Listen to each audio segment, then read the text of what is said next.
Hi guys, welcome back to my channel. So today in this video I would like to read an article entitled Keeping Up with the Jones Act. Has a protectionism law outlived its usefulness? Texas energy producers know there is more to navigate than the water when transporting oil and other petroleum products from Texas seaports to refineries along the East Coast.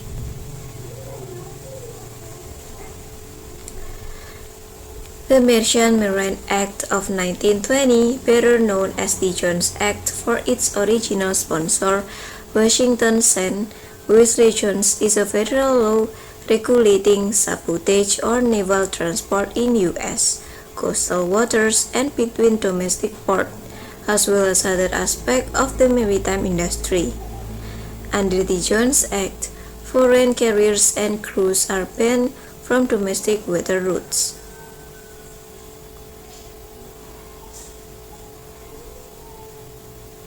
Sabotage from the U.S. port to another is restricted to U.S.-built, crewed, and fledged vessels.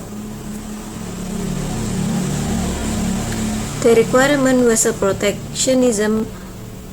protectionist economic strategy designed to assist America's shipyard and maritime fleet. Expensive shipping.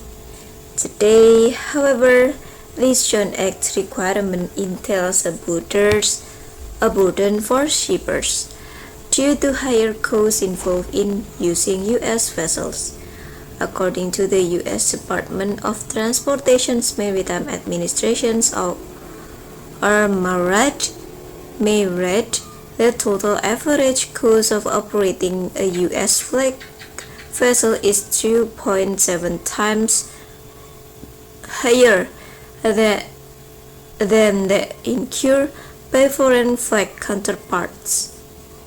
Maroc report that on average crew on U.S. flag vessels are paid 5.3 times more than those on foreign flag ships, adding to the disparity in the fact that foreign flag ships pay few or no U.S. taxes, while U.S. shipping companies pay combined tax rates as high as 38%. Another factor driving the high cost of sabotage under the Jones Act is the cost of U.S.-built tankers, which far exceed the U.S. foreign-built vessels. Texas oil headed by water for northeastern refineries often travels on coastal tankers, also called handy-size or medium-range tankers, capable of carrying 300,000 to 650,000 barrels of crude. American-made ships of this type can cost between $100 million and $135 million, at least 3 times what they cost on world markets. And with a limited number of U.S.-built tankers available to transport goods from the U.S. port to another, moving oil can be an expensive logistical nightmare for Texas producers. At present, it's several times cheaper to ship oil to northeastern ports from Nigeria and Saudi Arabia than from the Gulf Coast. Exhibit 1. Many Texas companies believe the Jones Act has outlived its usefulness. Exhibit 1. Ocean shipping rates to U.S. northeastern refineries in dollar per barrel. From Gulf Coast, $5 until $6 from Saudi Arabia, $1.90 from Nigeria, $1.45 until $1.70 from Eastern Canada, $1.20. Source: Congressional Research Service. Shipping U.S. crude oil by water, vessel flag requirement and safety issues.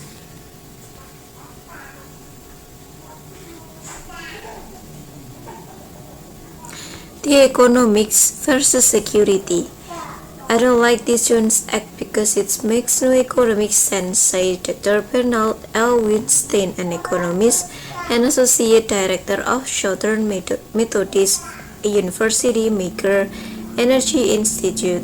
It's simply a form of protectionism to a very small industry. I think you have to weigh that against the benefit to consumers and more energy security from more domestic refining and less imported crude. But Dr. Joan Milski, head of the Maritime Administration Department at Texas A&M University at Galveston, says the Jones Act encompasses more than just economic protectionism. It also contributes to national security. The Merchants Marine support the Navy, explained Milski. The people were trained on our campus become officers for the Merchants Marine, and although most of the time they work for commercial companies, in case of war, U.S. flagship could be commanders to help.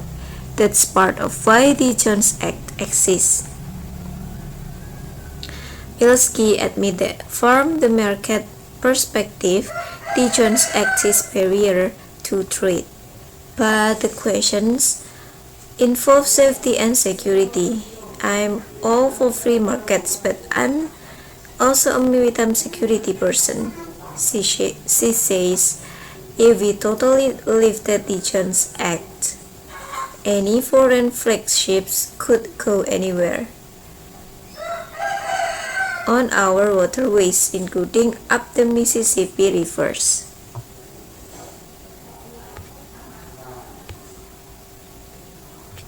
Texas consideration.